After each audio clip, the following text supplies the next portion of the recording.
نحمده ونصلي على رسوله الكريم اما بعد فقد قال الله تبارك وتعالى كما ورد في سورة آل عمران اعوذ باللہ من الشیطان الرجیم بسم اللہ الرحمن الرحیم اذ قال اللہ تعالی یا عیسی ابن مریم وَإِذْ قَالَ اللَّهُ يَا عِيسَىٰ إِنِّي مُتَوَفِّيكَ وَرَافِعُكَ إِلَيَّ وَمُطَهِّرُكَ مِنَ الَّذِينَ كَفَرُوا وَجَاعِلُ الَّذِينَ اتَّبَعُوكَ فَوْقَ الَّذِينَ كَفَرُوا إِلَىٰ يَوْمِ الْقِيَامَةِ وَقَالَ عَزَّ وَجَلَّ كَمَا وَرَدَ فِي سُورَةِ النِّسَاءِ وَقَوْلُهُمْ إِنَّا قَتَلْنَا الْمَسِيحَ عِيسَى ابْنَ مَرْيَمَ وَمَا قَتَلُوهُ وَمَا صَلَبُوهُ وَلَكِنْ شُبِّهَ لَهُمْ وَإِنَّ الَّذِينَ اخْتَلَفُوا فِيهِ لَفِي شَكٍّ مِّنْهُ مَا لَهُمْ بِهِ مِنْ عِلْمٍ إِلَّا اتِّبَاعَ الظَّنِّ وَمَا قَتَلُوهُ يَقِينًا وَقَالَ عَزَّ وَجَلَّ كَمَا وَرَدَ فِي سُورَةِ الْمَائِدَةِ وَكُنْتُ عَلَيْهِمْ شَهِيدًا مَا دُمْتُ فِيهِمْ فَلَمَّا تَوَفَّيْتَنِي كُنْتَ أَنْتَ الرَّقِيبَ عَلَيْهِمْ وَأَنْتَ عَلَىٰ كُلِّ شَيْءٍ شَهِيدٌ وقال عز وجل كما ورد في سورة الزمر الله يتوفى الأنفس حين موتها والتي لم تمت في منامها فيمسك التي قضى عليها الموت ويرسل الأخرى إلى أجل مسمى صدق الله العظيم رب اشرح لي صدري ويسر لي امري واحلل عقدة من لساني يفقهوا قولي اللهم ربنا الهمنا رشدنا واعذنا من شرور انفسنا اللهم ارنا الحق حقا وارزقنا اتباعه وارنا الباطل باطلا وارزقنا اجتنابه آمین یا رب العالمین۔ آپ کے علم میں ہے کہ آج میں وفات مسیح کے موضوع پر گفتگو کروں گا۔ اس کے پس منظر کے ضمن میں چند باتیں آپ کو بتانا چاہتا ہوں۔ نمبر ایک تو یہ کہ جتنے بھی فتنے اٹھے ہیں امت میں اور جو اب بھی اٹھ رہے ہیں وہ سلسلہ ختم ہونے والا تو نہیں ہے۔ ثلاثون دجالون کذابون چلتا رہے گا قیامت تک۔ تو ان میں ایک مشترک بات یہ ہوتی ہے کہ وہ کسی ایسے مسئلے کو جس پر کہ موجودۃ الوقت حالات جو ہوتے ہیں ان کے مطابق فضا سازگار ہوتی ہے اور اس کا کوئی جذباتی پہلو بھی ہوتا ہے، لیکن جو امت کے اجماع کے خلاف ہوتا ہے اس پر ڈیرا لگاتے ہیں، اس پر گفتگو کرتے ہیں، اس کو لوگوں کے منوا لیتے ہیں۔ اس کا نتیجہ کیا ہوتا ہے کہ چونکہ وہ چیز مجمع علیہ ہوتی ہے، امت کا اجماع ہے 1400 برس سے، اب اگر اس شے کو انہوں نے غلط ثابت کر دیا اپنے زوم میں اور عام لوگوں سے کہ جو صاحب علم نہیں ہے، کہ جو نہیں سمجھ سکتے بات کو، اسے منوا لیا، اس کا مطلب ہے کہ اب اس شخص کے معتقد ہو گئے اور اسلاف سے منحرف ہو گئے کہ یہ تو بے وقوف سے سب لوگ، یہ سارے ہمارے علماء، یہ سارے محدثین، یہ سارے مفسرین، یہ سب بے وقوف تھے، یہ بات بھی نہیں کر سکے۔ یہ ہے وہ شخص، یہ مجدد وقت ہے جس نے یہ بات کہی۔ اس کی ایک مثال یہ ہے وفات مسیح کا معاملہ۔ اس کی ایک مثال میں آپ کو دیتا ہوں، ایک دوسرا فطرہ، وہ بھی غلام احمد کے نام سے شروع ہوا، غلام احمد پرویز۔ وہ یتیم پوتے کی وراثت کا یہ مسئلہ لے کر کھڑا ہو گیا۔ جیسے یہ غلام احمد قادیانی وفات مسیح کا کیسے ہو سکتا ہے کہ ہمارے نبی جو ہے وہ تو فوت ہو کر زیر زمین دفن ہو گئے اور یہ عیسیٰ جو ہے یہ آسمان پر اٹھا لیے، کیسے ممکن ہے؟ اب ظاہر بات ہے عام آدمی جو ہے مسلمان جس کی حضور سے محبت ہے، حضور کی دل میں تعظیم ہے، عظمت ہے، عقیدت ہے، وہ اس جال میں پھنس جائے گا۔ پھر وہ اپنے دلائل کے ساتھ اس کو جو ہے وہ، اور چونکہ ماحول بھی جو میں سب عرض کروں گا کہ اس کے موافق ہو جاتا ہے اس وقت۔ غلام احمد پرویز نے کیا کہ یتیم پوتے کا مسئلہ، اب یہ اجماع ہے اگر کسی شخص کا کوئی بیٹا اس کی زندگی میں فوت ہو جائے تو اس کا وراثت میں حصہ نہیں ہوتا، وراثت ہوتی ہے انہی میں جو اس کی موت کے وقت موجود ہو، بیٹے ہوں بیٹیاں ہوں۔ اب اگر جو فوت شدہ بیٹا ہے اس کے کوئی یتیم بچے ہیں تو اب اس میں بڑی ایک جو ہے دلیل، دیکھیے جی یتیم بچے بیچارے وہ محروم ہو گئے، یتیم بچوں کا تو زیادہ حق ہونا چاہیے. تو یہ تو اب قانون جو ہے اگر یہ اس پر اجماع ہے تو پھر وہی بات کہ یہ سب بے وقوف لوگ تھے، اور یہ تو بڑے سخت دل اور سنگ دل لوگ تھے جنہوں نے یہ بات گھڑ رکھی ہے. یہ میں نے آپ کو دو مثالیں دے دی. اب ظاہر بات ہے کہ جو اسلام کا قانون میراث ہے، قانون وراثت ہے، اس کے کچھ بنیادیں ہیں، اس کے کچھ اصول ہیں، ان اصولوں پر وہ کھڑا ہے اور اس کے مطابق جو ایک فیصلہ ہے وہ ہے. تو بہرحال یہ میں نے آپ کو مثال دی ہے کہ کسی ایسے مسئلے کو لے کر اس پر ڈیرا لگا لینا، مورچہ بنا لینا، اس سے اپنی عقیدت پیدا کر لینا، اسلاف سے برگشتہ کر دینا کہ یہ کوئی لوگ سمجھدار نہیں تھے، یہ بے وقوف لوگ تھے، جاہل لوگ تھے. اچھا، اب اسی پس منظر میں سمجھیے کہ 19ویں صدی کے اواخر میں کیا صورتحال ہندوستان میں ہو گئی تھی. انگریز آ گیا تھا اور 1857 کے بعد اس کی براہ راست حکومت قائم ہو گئی تھی. اس سے پہلے 1757 سے 1857 تک جو بھی حکومت تھی ایک تو پورے ہندوستان پر نہیں تھی، لیکن یہ کہ جو بھی تھی وہ ایسٹ انڈیا کمپنی کی تھی، تاج برطانیہ کی نہیں تھی. 1857 کے بعد حکومت قائم ہو گئی. اب ظاہر بات ہے کہ جب انگریزوں نے فتح کیا ہمیں تو ہم پر روب طاری ہوا کہ نہیں. پھر جو زندہ قومیں ہوتی ہیں ان میں کچھ اچھے اوصاف ہوتے ہیں، ان کے اندر فرض شناسی ہے، ان میں دیانت داری ہے. انگریز ڈپٹی کمشنر تھا، 9 بجے کا وقت ہے تو ٹھیک 9 بجے دفتر میں موجود ہوگا. ہمارے لوگ جو آ رہے ہیں لیٹ آرام سے، لیکن یہ ہے کہ ان کی یہ چیزیں جو ہوتی تھی پھر بات اگر کی ہے تو اس کو پورا کیا ہے. تو اس حوالے سے ان کا رعب ہوتا ہے. اسی طور پر اس زمانے میں ایک صورت یہ پیدا ہو گئی کہ نیوٹن کی فزکس آ گئی اور معلوم ہوا کہ یہ تو گویا کہ آسمان کی وحی سے بھی زیادہ معتبر ہے.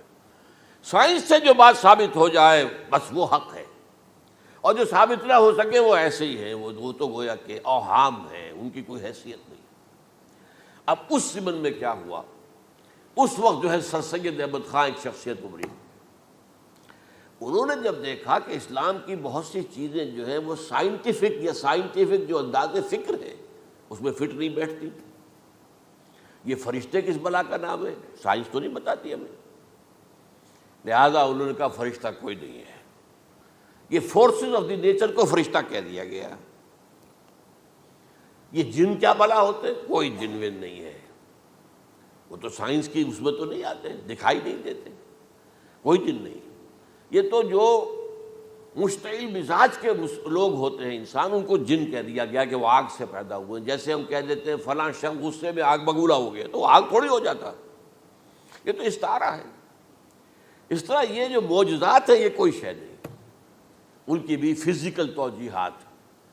یہ حضرت موسیٰ جب پار ہوئے اپنی قوم کو لے کر سمندر کے تو یہ کوئی معجزہ نہیں تھا، یہ کوئی حضرت موسیٰ کی ضرب کی وجہ سے پھٹا نہیں تھا سمندر، بلکہ وہ تو مد و جزر کا معاملہ تھا. جس وقت سمندر اترا ہوا تھا، جزر میں تھا، تو موسیٰ اپنی قوم کو لے کر گزر گئے. جب فرعون آیا اپنے لشکر کے ساتھ تو سمندر مدھ پر آ گیا، چڑھ آیا، لہذا وہ ہلاک ہوئے.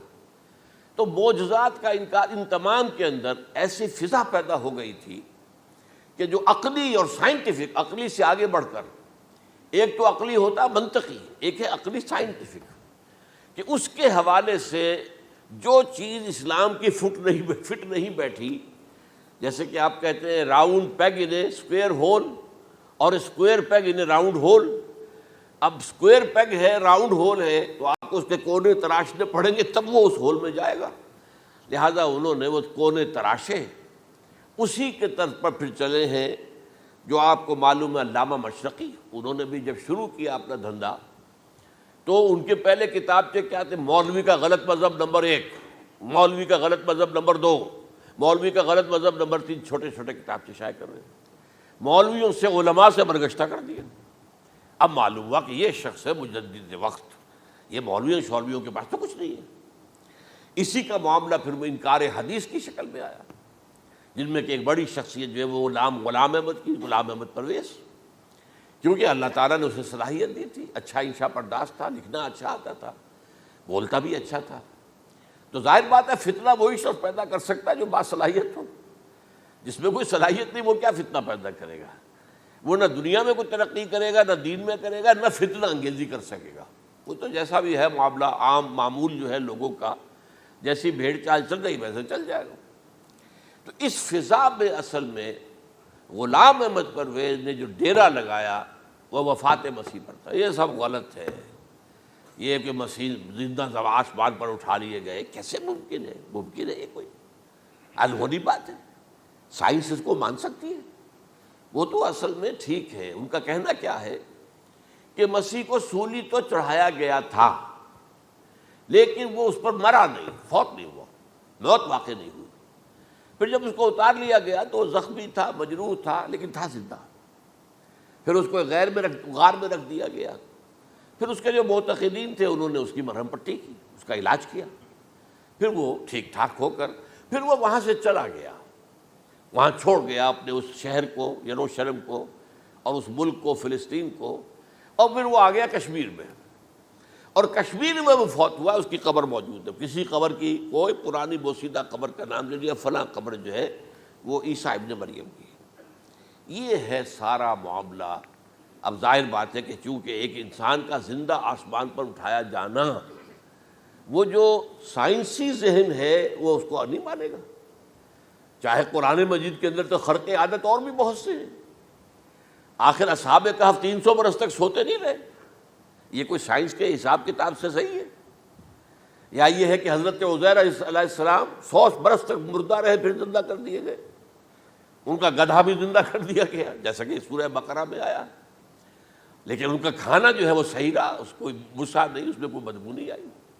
تو واقعات ہوتے ہیں ایسے، اللہ تعالیٰ جو چاہے کرے، خرق عادت ٹھیک ہے۔ فطری قانون جو بھی ہے، جو لاز آف دی نیچر اللہ نے بنائے ہیں اور اس کے مطابق ہی دنیا چل رہی ہے، لیکن اللہ تعالیٰ کے ہاتھ ٹوٹ نہیں گئے، بند نہیں ہو گئے، اختیار ختم نہیں ہو گیا۔ میں کیا کروں؟ میں تو قانون بنا بیٹھا، اب تو میں کچھ نہیں کر سکتا۔ میں تو قانون بنا چکا ہوں کہ آگ جلاتی ہے، اب اگر ابراہیم کو آگ میں ڈال دیا تو میں تو نہیں بچا سکتا، اس لیے کہ قانون ہے، وہ میرا بنایا ہوا قانون۔ لیکن ہم یہ سمجھتے ہیں، ہمارا ایمان ہے اللہ تعالیٰ جو ہے وہ قادر مطلق ہے، وہ جب چاہے اپنے ہی بنائے ہوئے کسی قانون کو توڑے۔ اسی کو کہتے ہیں خرق عادت۔ خرق کے معنی ہوتا ہے پھاڑ دینا، توڑ دینا۔ جیسے کہ وہ سورہ کہف میں لفظ آتا ہے کہ وہ حضرت موسیٰ کو جن کے پاس بھیجا گیا تھا، بزرگ کے پاس، انہوں نے اس کشتی کا جس میں وہ سوار تھے اس کا ایک تختہ پھاڑ دیا، توڑ دیا، خرقہ۔ تو خرق عادت، عادت سے مراد کہ عام عادی قانون، laws, physical laws, chemical laws جو بھی دنیا میں چل رہا ہے، بایولوجیکل لاز، ان کو جب چاہے اللہ توڑے اور اپنی خصوصی مشیت کا اس کے اندر اظہار کر دے۔ اب اس سلسلے میں جو میں نے آیات آپ کو سنائی ہیں، اور اسی طرح کی کچھ اور آیات بھی ہیں، ان میں قادیانی نے اور قادیانیوں نے اصل ڈیرا لگایا ہے لفظ وفات پر۔ اب دیکھیے اس میں قرآن مجید جو ہے اس کے ضمن میں سب سے جو فیصلہ کن آیت ہے وہ سورہ زمر کی ہے، اور یہ جو میں نے پچھلی مرتبہ بھی آپ سے کہا تھا، لا یاتیہ الباطل من بین یدیہ ولا من خلفہ، قرآن پر باطل حملہ آور ہو ہی نہیں سکتا، نہ سامنے سے نہ پیچھے سے۔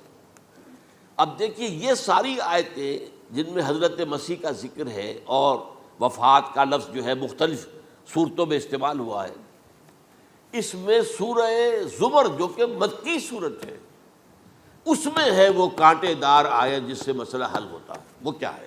وہ میں نے آپ کو سنائی ہے، اللہ یتوفی الانفس حین موتہا، اللہ قبض کر لیتا ہے، لے لیتا ہے نفس کو اس کی موت کے وقت، واللتی لم تمت فی منامہا، اور جس کے مرنے کا وقت نہیں آیا، مرا نہیں ہے، اس کی نیند میں لے لیتا ہے۔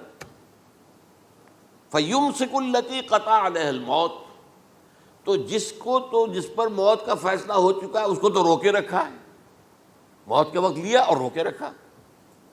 اور ویرسل الاخری الی اجل مسمی، اور جو دوسرے ہیں جن کی موت کا وقت نہیں آیا ان کو مؤخر کر دیتا ہے، واپس کر دیتا ہے، لوٹا دیتا ہے۔ اب سوال یہ، نیند میں کیا چیز اللہ لیتا ہے؟ کیا جان لیتا ہے؟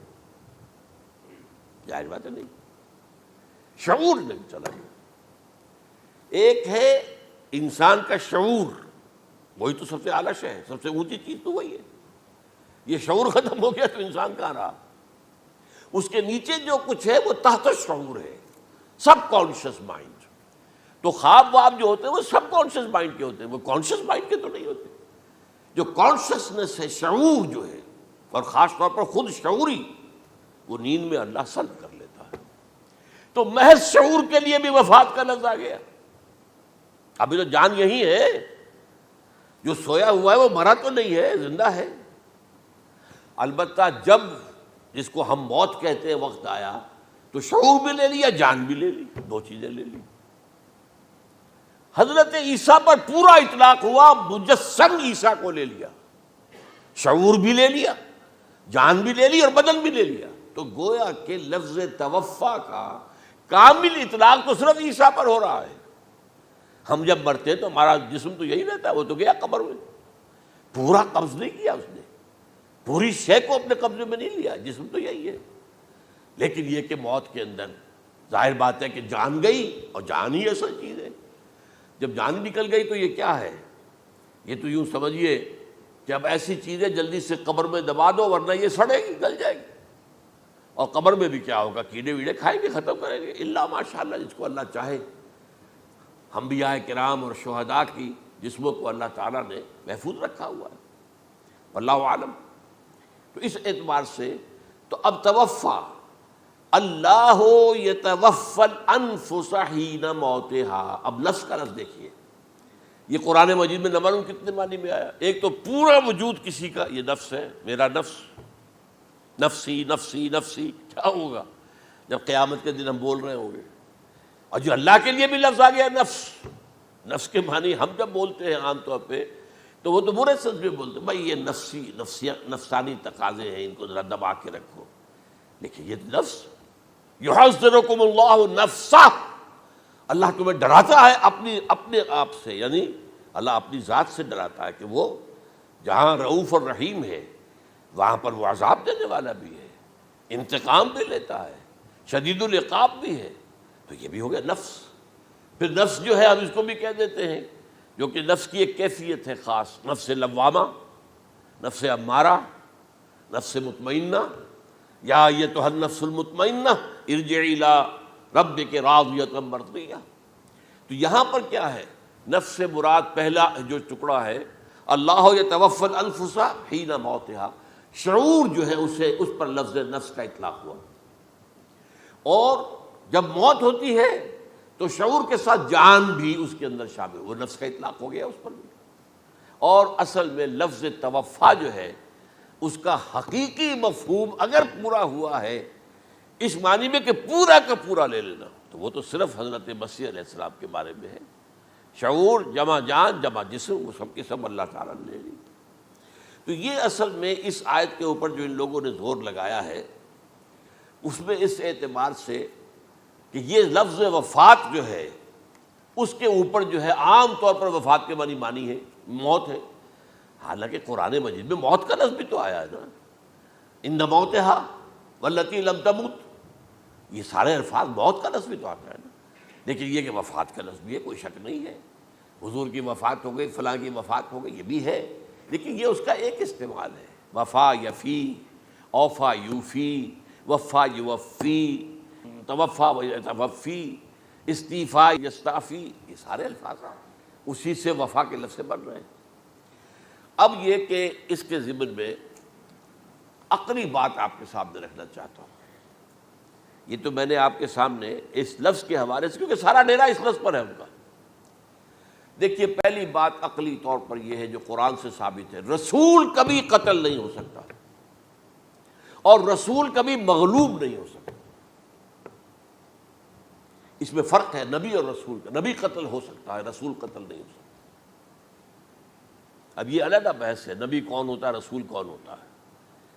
اس میں جو اجماع ہے تمام امت کا وہ کیا ہے کہ رسول خاص ہے، نبی عام ہے۔ نبی بہت آئے ہیں، 1.25 لاکھ آئے ہیں بعض روایات کی روح سے، رسول بہت تھوڑے، 313 آئے ہیں۔ قرآن مجید میں یوں سمجھیے کہ 20 کے قریب تو انبیاء کا ذکر ہے، اور 5-7 ہیں جو رسول ہیں۔ حضرت نوح رسول ہیں، آدم تو رسول نہیں تھے، نبی تو تھے۔ حضرت شیس رسول تو نہیں تھے، نبی تو تھے۔ حضرت ادریس رسول تو نہیں تھے، نبی تو تھے۔ نبی تو رسول جو ہیں پہلے وہ تو حضرت نوح ہے۔ تو اس طریقے حضرت جو ہود ہیں، پھر حضرت صالح ہیں، اس حوالے سے نبی اور رسول کے فرق کو سمجھیے تو قرآن کہتا ہے کتب اللہ لاغلبن انا ورسلی، اللہ نے طے کر دیا ہے، لکھ دیا ہے، میں اور میرے رسول غالب آ کر رہیں گے، رسول مغلوب نہیں ہو سکتے۔ نمبر 2، وَلَقَدْ سَبَقَتْ كَلِمَتُنَا لِعِبَادِنَا الْمُرْسَلِينَ أَنَّهُمْ هُمُ الْمَنْصُورُونَ وَأَنَّ جُنْدَنَا لَهُمُ الْغَالِبُونَ، یہ بات ہمارے طرف سے طے کی جا چکی ہے، پہلے سے طے ہو چکی ہے، پہلے سے معین قانون ہے اپنے ان رسولوں کے بارے میں جنہیں ہم نے بھیجا ہو، رسولوں کے، نبیوں کے بارے میں نہیں، کہ وہی منصور ہوں گے، ان کی مدد کی جائے گی لا محالہ، اور ہمارا جو لشکر ہوگا یعنی رسول کے ساتھ جو لوگ ہوں گے وہ اللہ کا لشکر ہے، وہ حزب اللہ ہے۔ وَأَنَّ جُنْدَنَا لَهُمُ الْغَالِبُونَ، لازماً وہ غالب ہو کر رہیں گے۔ یہ دو چیزیں جو ہے قرآن مجید کے اندر، یہ دو آیات نص سے قطعی ہیں کہ رسول کبھی مغلوب نہیں ہو سکتا، رسول کبھی قتل نہیں ہو سکتا۔ اب عجیب بات دیکھیے سورہ آل عمران میں، کیونکہ حضرت عیسیٰ کے ساتھ حضرت یحییٰ بھی موجود ہیں۔ حضرت یحییٰ حضرت مریم کے خالہ زاد بھائی تھے، حضرت زکریا کے بیٹے تھے۔ سورہ آل عمران اور سورہ مریم دونوں میں آپ دیکھتے ہیں کہ پہلے یحییٰ کا ذکر ہوتا ہے پھر عیسیٰ کا ذکر ہوتا ہے۔ یہ ہم عصر بھی تھے، لیکن یہ کہ سینئر تھے حضرت یحییٰ، لیکن حضرت یحییٰ کی مدح قرآن کرتے کرتے آخری بات کیا کہتا ہے؟ نبیم من الصالحین، لفظ رسول نہیں آیا ان کے لیے۔ اور وہیں سائملٹینیس کنٹراسٹ ہے سورہ آل عمران میں حضرت عیسیٰ کے لیے، وہ سارے ان کی مدح رسولاً الی بنی اسرائیل، وہ رسول تھے اور وہ نبی تھے، نبی قتل ہو گئے، ایک آبرو باختہ لڑکی کی فرمائش پر قتل کر دیا، ایک ڈانسر، اس پر بادشاہ اس وقت جو تھا، وہ بادشاہ کیا تھا؟ وہ ایسے بادشاہ ہوتے تھے اس زمانے میں جیسے ہمارے ہاں بھاولپور کے جو ہے نواب ہے، بادشاہ تو انگریز تھا، حکومت تو اس کی تھی، لیکن ایک اٹانومی سی دے رکھی تھی، راجے جو ہیں، راجہ صاحب ہیں، مہاراجہ ہیں، یہ راجے مہاراجے اور نواب جو ہوتے تھے یہ ایک اٹانومی تھی، باقی یہ کہ اصل میں تو بادشاہ جو ہے تو انگریز کی تھی۔ تو اسی طرح کی ایک اٹانومی جو ہے حکومت وہاں اس وقت تھی اصل میں رومیوں کی، اس کا گورنر وہاں موجود تھا پائلیٹس پونٹس، لیکن یہ کہ انہوں نے یہودیوں کو ایک مذہبی اٹانومی دے رکھی تھی، چنانچہ ہیڈرن ان کا ادارہ تھا، دارالقضاء، جہاں چوٹی کے ان کے فقہاء اور لیڈر جو تھے، ربائی، وہ بیٹھتے تھے اور فیصلے کرتے تھے۔ کسی مذہبی معاملے میں جو فیصلہ وہ کر دیتے تھے یہ ان میں معاہدہ تھا، وہ فیصلہ جو ہے وہ پھر ایگزیکیوٹ کیا جائے گا، وہ فیصلہ آخری ہوگا ان کا، وہ خود تو سزا نہیں دے سکتے، سزا تو گورنر دے گا، لیکن یہ کہ اگر ہیڈرن جو ہے ان کا جو وہ ہے ادارہ ٹاپ کا، وہ اگر سزا دے دے، سلا دے، تو گورنر کو وہ سزا دینی پڑے گی، یہ ان کا طے تھا معاملہ۔ تو اس نے حضرت مسیح علیہ السلام کو مرتد قرار دیا، جو ہیڈرن ان کا سب سے اونچا ادارہ تھا۔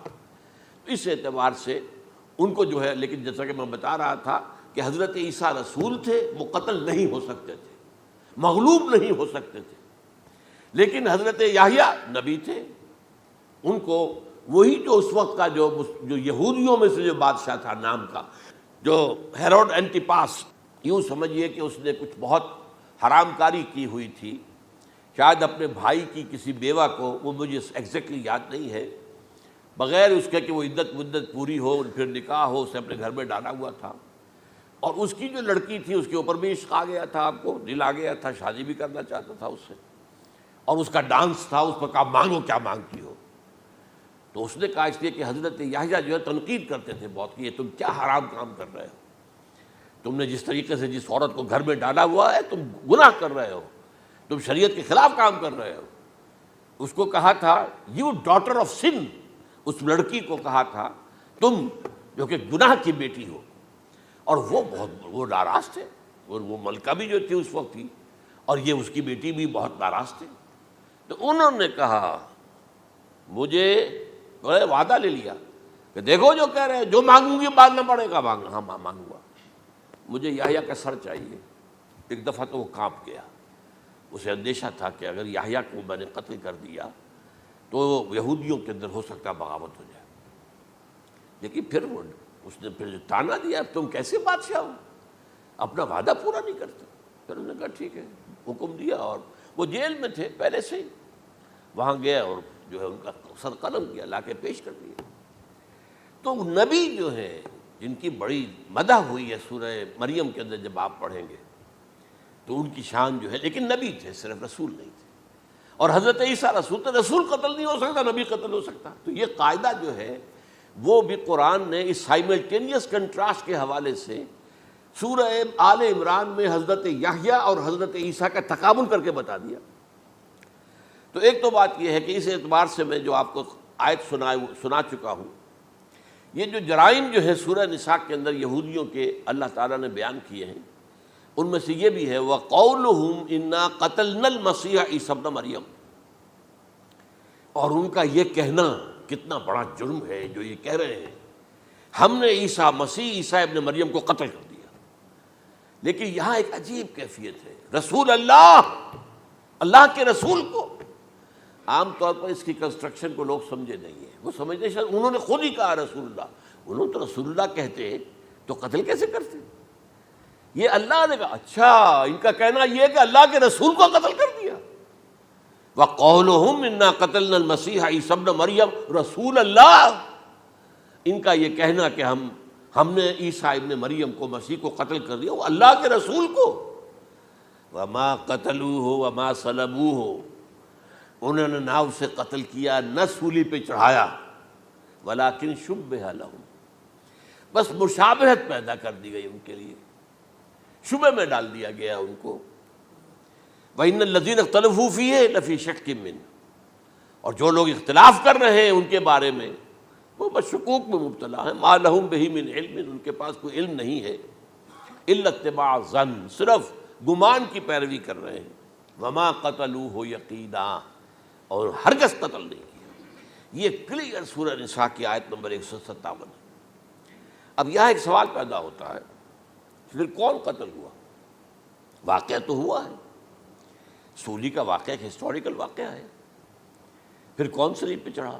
حضرت عیسیٰ تو صلیب پر نہیں چڑھ سکتے، اس لیے کہ صلیب کی موت کو سمجھا جاتا تھا بہت ذلت کی موت ہے، بہت حقارت کی موت ہے، بہت ملعون موت ہے۔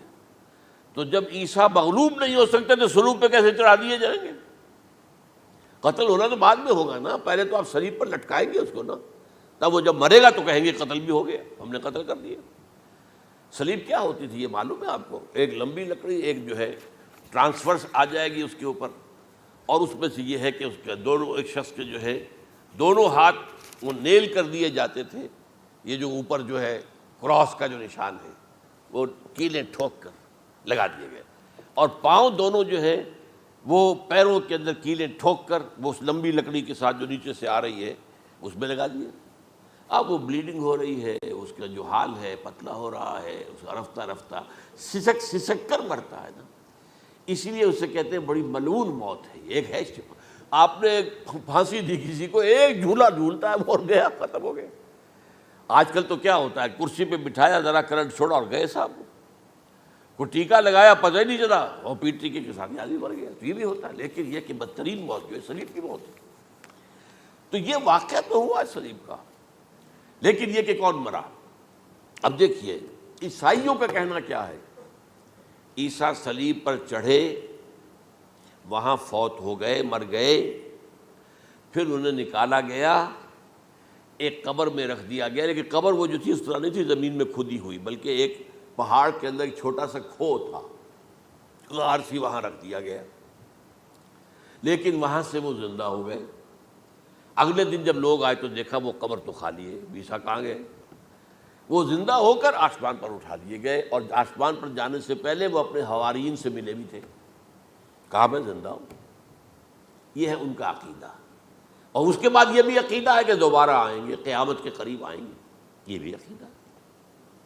ہمارا عقیدہ کیا ہے؟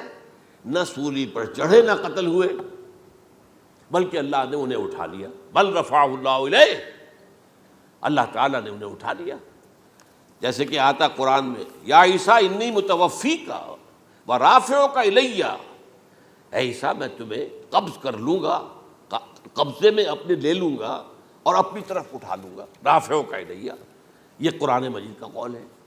البتہ یہ ہمارا بھی عقیدہ ہے کہ وہ دوبارہ آئیں گے، وَإِنَّهُ لَعِلْمٌ لِّلسَّاعَةِ، وہ قیامت کی ایک عظیم ترین نشانی ہوں گے کہ جب وہ آئیں گے، اور اس کے بعد جو ہے یا جو اینٹی کرائسٹ ہوگا کہ جو کہ جھوٹا عیسیٰ ہوگا، جھوٹا دعویٰ کرے گا، جسے کہ مسیح الدجال کہا گیا، اس کے ساتھ مقابلہ ہوگا، اسے قتل کریں گے، اور تمام یہودی اس کے بعد قتل ہو جائیں گے، جو بھی اس وقت تک کفر پر قائم رہیں گے۔ اگر ان میں سے کوئی اس وقت حضرت عیسیٰ پر ایمان لے آئے تو وہ شاید بن جائے۔ بہرحال یہ ہے یہود، ان کا جو ہے قادیانیوں کا وہ عقیدہ کیا ہے، سولی پر تو چڑھا، گویا کہ ذلت والی بات تو ہو گئی، مغلوب تو ہو گیا، قرآن کی نفی اس پہلے کیوں، وما صلبوہ وما قتلوہ، تو گویا کہ سولی پر چڑھ گیا تو وہ بدترین جو ہے تکلیف، مصیبت، مشقت وہ ساری تو آ گئی، مغلوبیت تو آ گئی، لیکن یہ کہ اس کے بعد کہتے ہیں مرا نہیں، وہ ابھی وہ سسک ہی رہا تھا کہ اتار دیا گیا۔ اس کے بعد اس کے جو شاگرد تھے، حواری تھے، انہوں نے مرہم پٹیاں کی، پھر وہ ٹھیک ہو کر چلا گیا کہیں اور، ہجرت کر گیا اپنی قوم سے جو ان کے خیال میں کشمیر ہے، اور یہاں آ کر وہ تبھی موت مر گیا، بات اللہ اللہ ختم ہوا معاملہ۔ ہم کیا کہیں، ہم تو صرف یہ کہتے رہے ہیں، 1300 برس تک ہم نے یہ کہا ہے کہ ہمارا ایمان ہے قرآن پر کہ ان پر نہ صلیب دیے گئے نہ قتل ہوئے، انہیں اٹھا لیا گیا۔ کب اٹھایا یہ ہمیں معلوم نہیں تھا، کس مرحلے پر اٹھایا یہ ہمیں معلوم نہیں تھا، پھر سولی پر کون چڑھا یہ ہمیں معلوم نہیں تھا، لہذا کسی تفسیر میں آپ کو نہیں ملے گا، کہیں نہیں، نہ قرآن میں ہے، نہ حدیث میں ہے، نہ کسی تفسیر میں۔ یہ تو پچھلی صدی کے دوران جو پوپ کی لائبریری ویٹیکان میں، اس سے ایک نسخہ برآمد ہوا، انجیل برنباس۔ اب یہ بھی آپ کو معلوم ہونا چاہیے کہ انجیلیں 104 تھیں، جن میں سے 4 جو ہے سلیکٹ کی گئی ہیں، 100 انجیلیں اور ہیں جنہیں وہ اپوکریفل کہتے ہیں، غیر مستند انجیلیں، اپوکریفل، اور یہ ہے کینونیکل، قانونی، یہ ہے کہ جو مستند ہیں 4، لیکن جو 100 اور ہیں ان میں سے ایک یہ بھی ہے برنباس، اور برنباس کے بارے میں عیسائی مانتے ہیں کہ وہ بھی حضرت عیسیٰ علیہ السلام کے حواریین میں سے ایک تھے، وہ انجیل نکل آئی، اب وہ چھپ بھی گئی ہے۔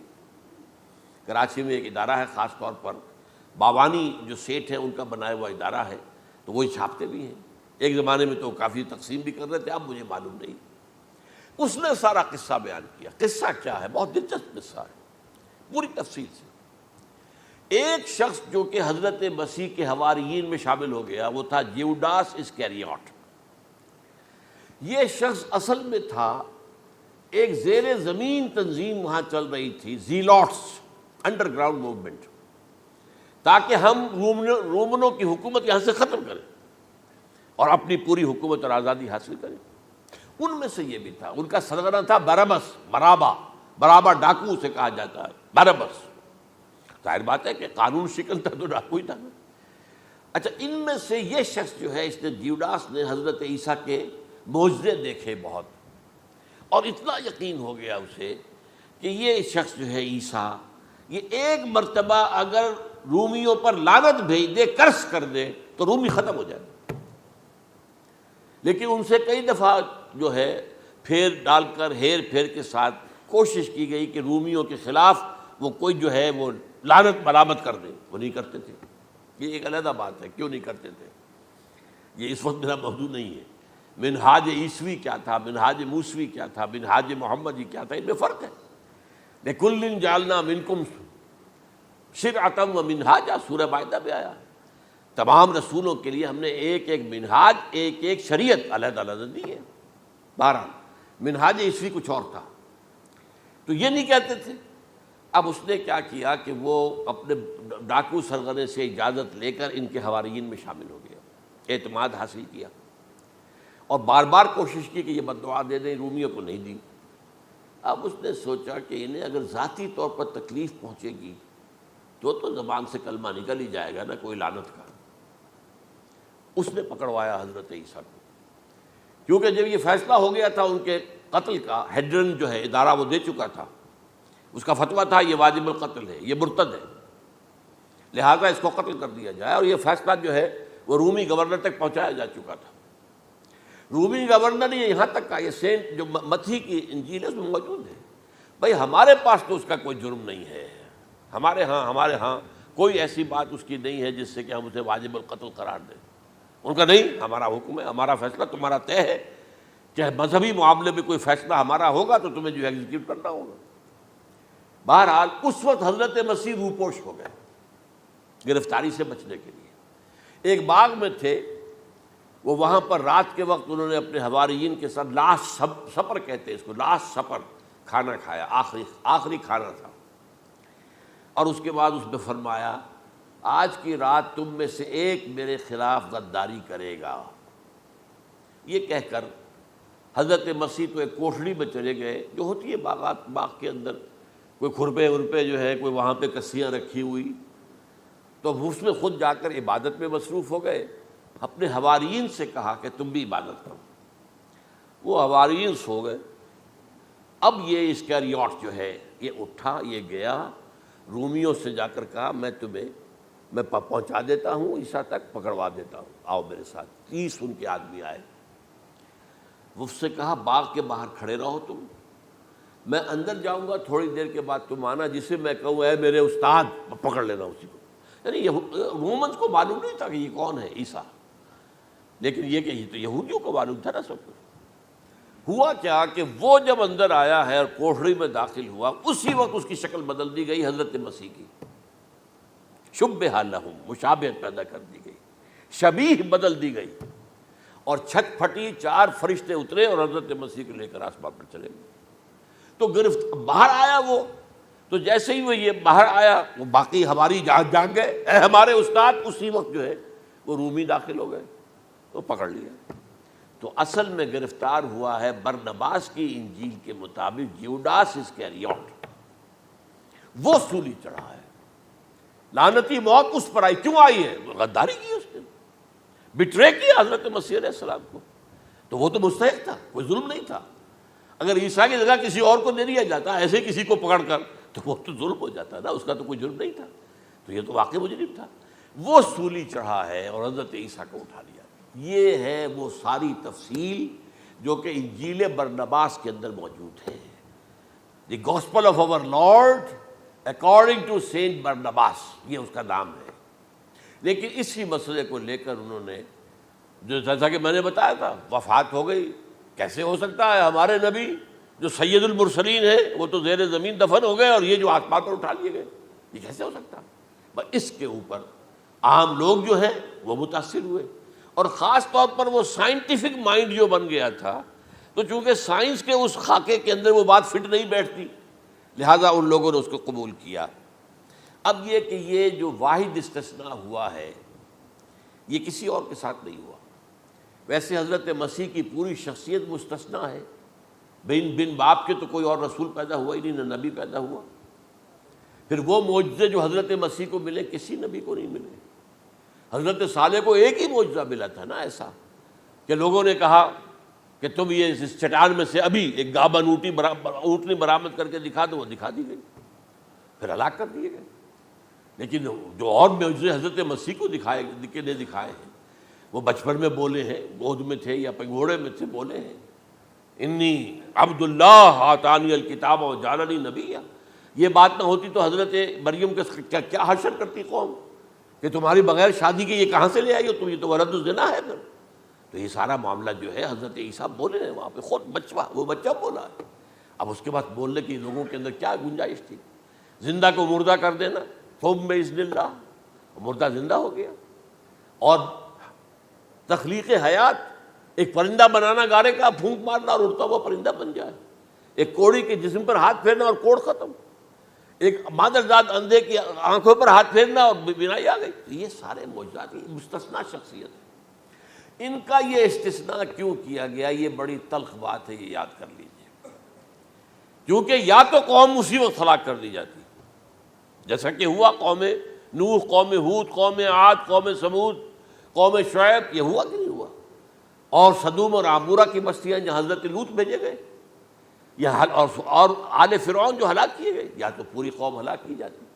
نہیں، یہ یوں سمجھیے کہ اس پورے معاملے کو درمیان میں سے ایک وقفہ دے دیا گیا، حضرت عیسیٰ کو اٹھا لیا گیا، اور حضرت عیسیٰ دوبارہ آئیں گے۔ یہ کیوں کیا گیا؟